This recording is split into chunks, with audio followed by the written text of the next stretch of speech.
You're about to see this pig expertly butchered and transformed into 8 different dishes over the next few hours, days, and months. From one animal, you can get products so different they barely seem related. Today we're following butcher John Ratliff in his shop Ends Meat as he transforms this pig. From a half pig, the options for what you can make are pretty endless. Well put, John. Where should we begin? It can be hard to grasp the full range of what a pig can become, so John has chosen 8 distinct pork products that capture its remarkable range of textures, flavors, and craftsmanship. This picnic ham is going to yield some lean meat for hot dog. Hot dogs are essentially flavorful cooked sausages, but many joke that they contain mystery meat.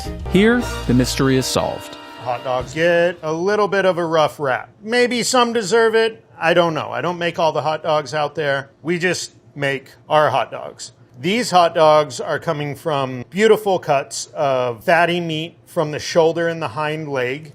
It's the same protein we'd be using to make any sausage that we work with. Ingredients are salt, turbinado, mustard, coriander, white pepper, garlic, mace, paprika, and nitrite. Nitrite produces nitric oxide, and it's a preservative for the product. It helps retain color.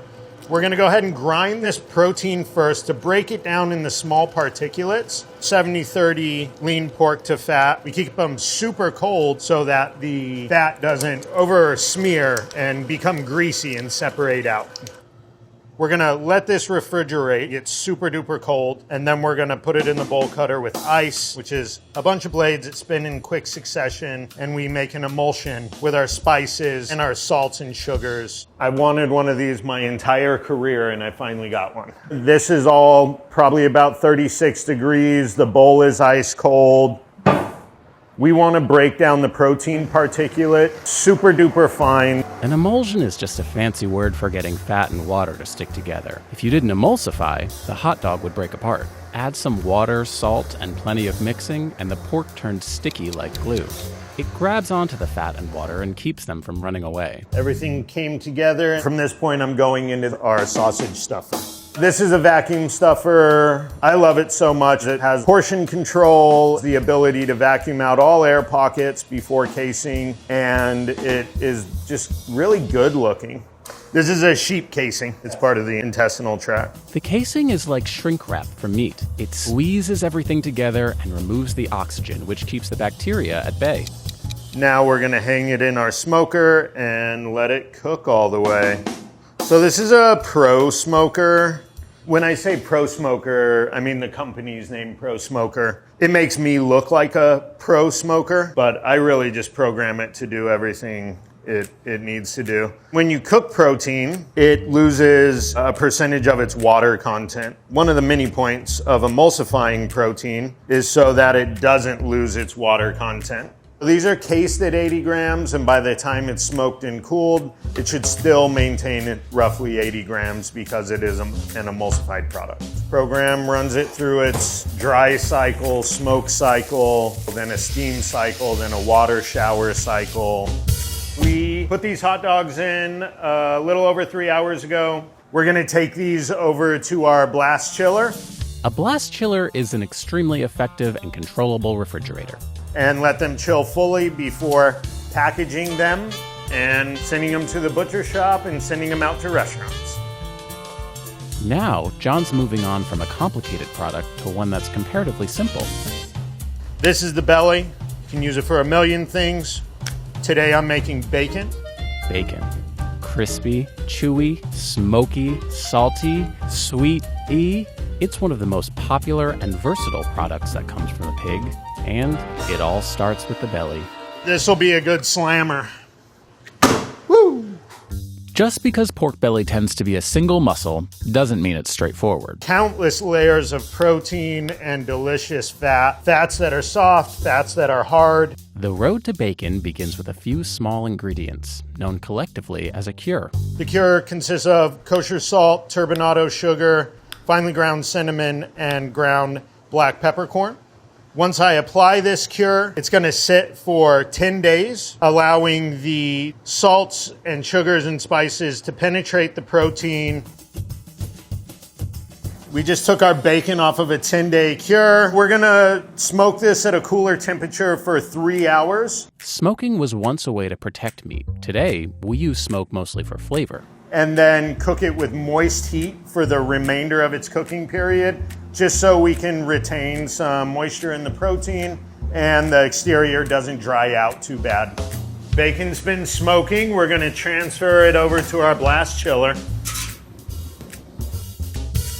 Bacon is nice and chilled. This is ready to be packaged and vacuum sealed and sent to our butcher shop to be sliced and served on burgers or sold directly to customers. The uses of bacon are only limited by one's imagination, but John is moving on to another whole muscle, one very different from pork belly. Out of the boss and butt, I'm gonna yield the Coppa, also known as the capicola, the gabagool. Coppa, or gabagool, is both simple and complex. From a single muscle comes the perfect mix of tender meat and buttery fat. But patience is key because a great Coppa can take half a year to be ready.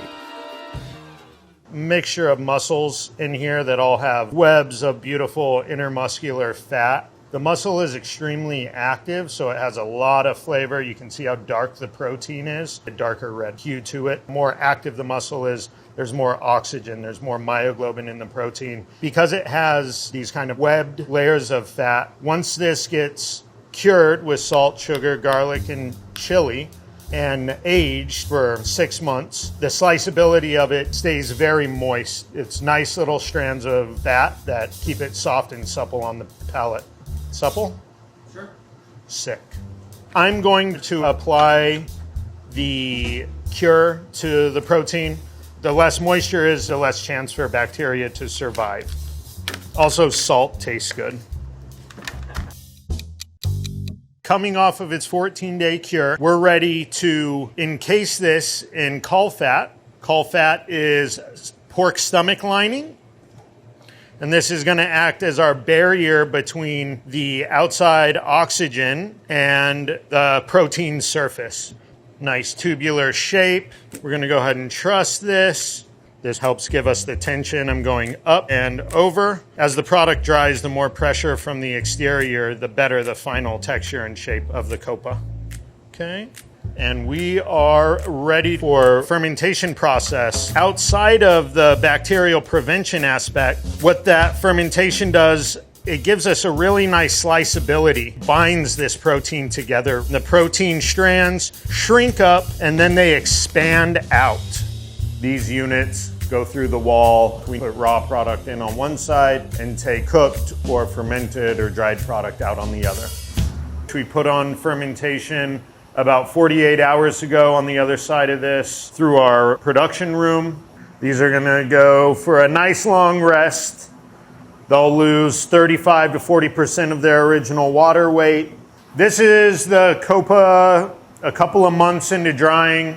We're gonna see a really nice mold coverage start to form. This casing is really starting to dry out and shrink onto the product. For once, this is mold we want. It slows the rate of drying, blocks more harmful microbes from entering, and even adds a bit of flavor. That is a very beneficial mold, and it produces so much flavor and aroma. After about 4 months, we have casing that is pretty much fully formed onto the product. The mold is kind of chilling out because not as much moisture is being pulled to the surface. After about 6 months, the casing's gonna get sliced and removed, and then we're gonna vacuum seal this, let it hang out for a couple of weeks, and then these are gonna get shipped out to restaurants and sold as sliced cured meats through our deli case. The Ropa-Dopa Coppa. This Coppa needs to dry for several more months, so let's move on to one of the most simple cuts of all. We have the 6th through the 13th rib, separating 2 loin parts here. We're gonna leave the skin on this and dry age this. For dry aged pork chops. Dry aging a pork chop is as simple as it gets. No spice blends, no smoke, just a sharp knife, thyme, and a whole lot of flavor. Our dry aged pork chop is gonna be going into a box that's temperature and humidity controlled. Dry aged pork is a little different from dry aging beef in the regard that we're not trying to go for tenderness and crazy amounts of mold on the exterior. We're really just trying to pull some moisture out of it and intensify the natural porkiness, dry out that pork fat so it renders nicer, and just basically tighten things up. We're gonna put it up on a top shelf with a lot of air movement to just pull off as much moisture as we can. Here's our dry version. This has been dry aging for about 30 days. Got a nice little crust on the outside. Skin's really, really hard. You can see our rib bones starting to protrude from the dehydration. And we're gonna go put it on the bandsaw and cut ourselves a nice pork chop. This is an insane amount of fat. Nobody actually eats that much, so we just try to take off a nice even amount, leaving a responsible fat cap on there that I like to open up so it renders out. Once it renders, it gets really crispy and really nice. That's our beautiful dry-aged pork chop. The pork chop was about as simple as things get. It's time to switch gears into one of the most complex products you can make. This guy we want to be able to get some lean meat out of for our salami. Salami isn't found in nature. Only the hubris of man could combine these separate parts of the pig into something so much greater. Salami Piccante is a type of salumi that is a mixture of very lean meat ground with very solid fat. This hard fat back we cube up, throw it in the freezer, and grind it with this very lean protein for our salumi.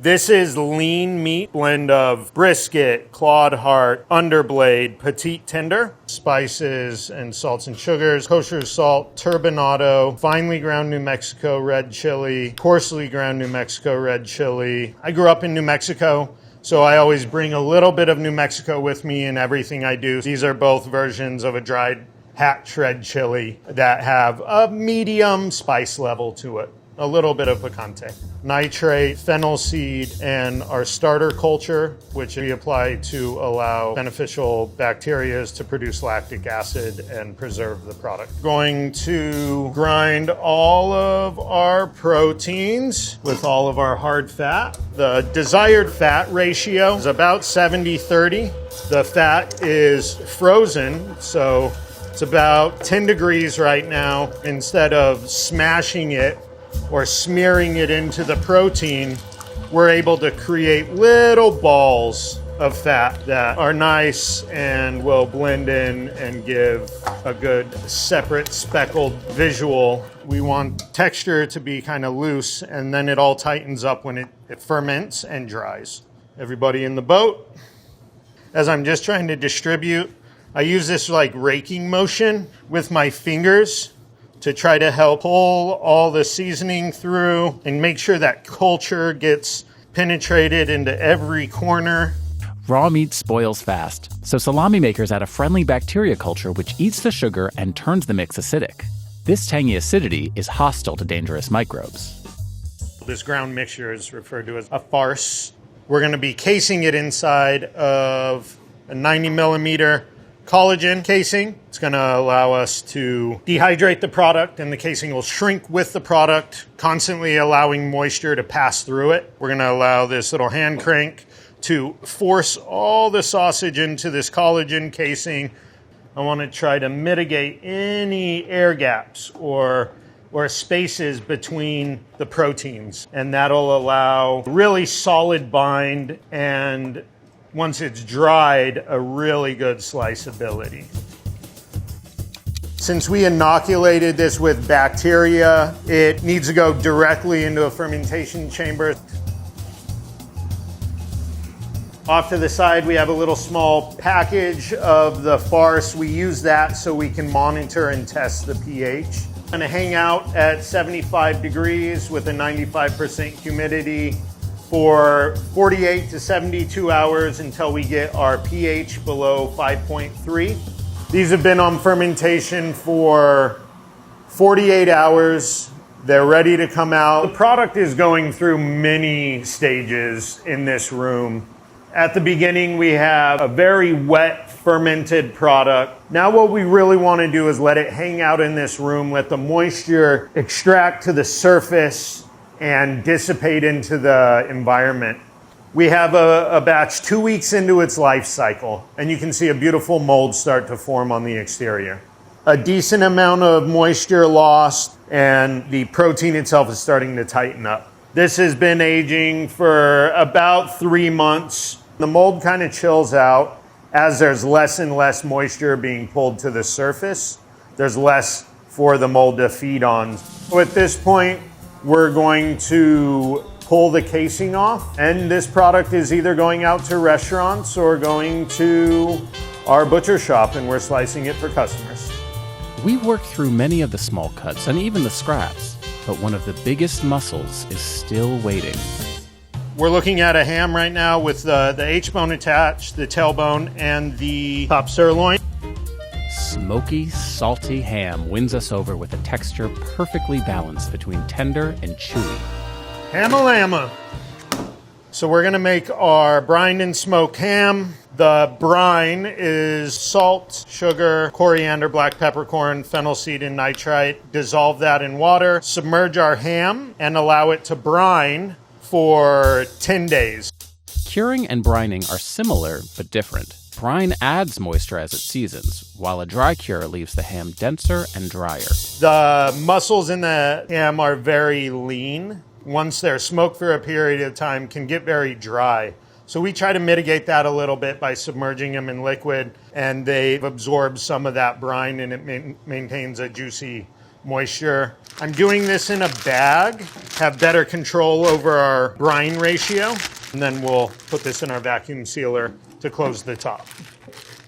This has been in a brine for 10 days. We did use chunky spices in our brine, but I like the spice profile a little more pronounced. We use the same spices to rub those on the exterior. After brining, the ham heads to the smoker where the surface darkens and firms up, and the inside picks up a mellow, smoky depth. We killed the smoking cycle about an hour ago, and we're gonna carry it over to our blast chiller. All right, this ham is nice and cool. Put it on the meat slicer, shave it very thin for sandwiches. This also goes out to various restaurants. That's ham-a-llama. Heavy lifters are done. Now we turn to a rare, more refined muscle, one that calls for a gentler touch. We're gonna be cutting the pork jowl off to make our guanciale. Guanciale, the pig's cheek, fatter and richer than bacon. There's just 2 per animal, so the stakes are high. Jowls are comprised of very soft, luscious fat. Very fatty, one slender strip of meat down the middle. Like the Coppa, Guanciale is cured to remove water and add flavor. Unlike the Coppa, which is more lean, Guanciale is rich in fat. While Coppa is typically sliced, Guanciale is usually diced and cooked to render its fat, or pasta sauces like carbonara. I'm applying cure to this: salt, turbinado sugar, Tellicherry black peppercorn. It allows the fat to get really dense. After it's dried for 2 months, it'll have a really nice sliceability to it. I'm predominantly gonna rub them into my exposed side. They don't penetrate the skin side as much. The prolonged aging and exposed to oxygen can cause that to turn rancid. So the skin helps prevent that. All right, so we just took our pork jowl out of a 14-day cure. Over the 14 days, the sodium and sucrose has pulled out a lot of moisture and making the fat much more dense. And now we're going into our fermentation chamber. We're taking our guanciales out of fermentation. They've spent about 48 hours in here, getting all funky and delicious. These bad boys are gonna hang for about 8 weeks. We'll see about 25 to 30% water loss on these. These jowls are about a month in, still a little soft, not a ton of mold development. Now we're getting to about 2 months, nice and firm and dense. We're gonna peel this fat off, exposing the beautiful white flesh underneath. It's probably one of the best sellers out of our butcher shop. We've watched most of this pig become a series of elegant products and dishes, but the most creative one is still ahead. All day as John worked his way through this pig, he was constantly setting aside trim and scrap. Trim, terrine meat, Small bits from the pig, amazingly delicious. They're just not big enough in their own right to become their own product. Knowing it would be great for the terrine. A terrine combines scraps of meat, fat, and seasoning into a delicious sliceable loaf. We want to add enough fat so that you get richness to kind of counterbalance organ meat that is extremely lean. Flavor-wise, we're looking at salt, cinnamon, a little allspice, turbinado, mace, and a little nitrite. Texture, we're looking at blanched pistachios, currants that have been cooked in the brandy that we're going to fold into it. And we utilize the cream and the eggs to help bring everything together and give us a nice sliceability at the end. We're just going to grind our liver and our fatty protein together. Really rely on products like this to help us utilize the whole carcass. Odds and ends have to get utilized to process an animal successfully. Liver is like, it has this crazy creaminess. It's very high in protein, but it's also very high in water. The liver really kind of fills in the gaps between the protein and the fat and helps kind of make it this unctuous flavor profile. Everybody in, we got those ground salami bits, our spices, our nuts, brandy that we hydrated the currants in, cream, and our eggs. We want to allow the salt to start extracting a protein called myosin. Myosin is essentially meat glue. Salt and mixing pull it out, cooking makes it lock up. That's what keeps a terrine from crumbling. So I grab a little ball, we let it go for 10 seconds. If it doesn't hold for 10 seconds, then we keep mixing. And I didn't count, so I'm thinking by the end of this episode, we'll have finished this product. It was long enough. It's ready to be molded, which gives it the terrine shape. So this is the sexiest meatloaf you've ever had. Stomach lining, caul fat, is used as the exterior to help retain some of the moisture. What I'm using now is just standard plastic wrap. Another layer that helps retain moisture, but more importantly, remove the terrine from the terrine mold. All right, I love this stuff. I'm going to try to fill this in so that I press out any air gaps. This is going to cook, and as the protein coagulates, it's going to get a little taller and shrink in from the edges. And as we cool it with a weight on it, it's all going to redistribute back into the terrine. So now this terrine is on its way to its steam bath. We put it in a steam bath in the oven, set it on a sheet tray with another sheet tray on top and some weight. The tin of olives is the chosen weight in this situation.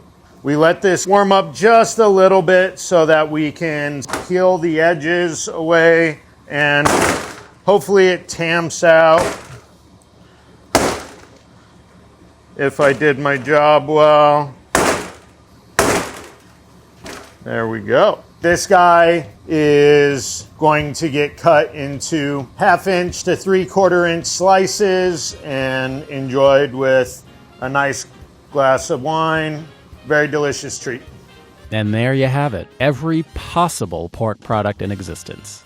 Well, actually, there are countless other products that are made spanning different cultures, countries, and centuries. In fact, there are over 40 more pork products made just from this butcher shop. This is only a small sample of just how much a single animal can be transformed.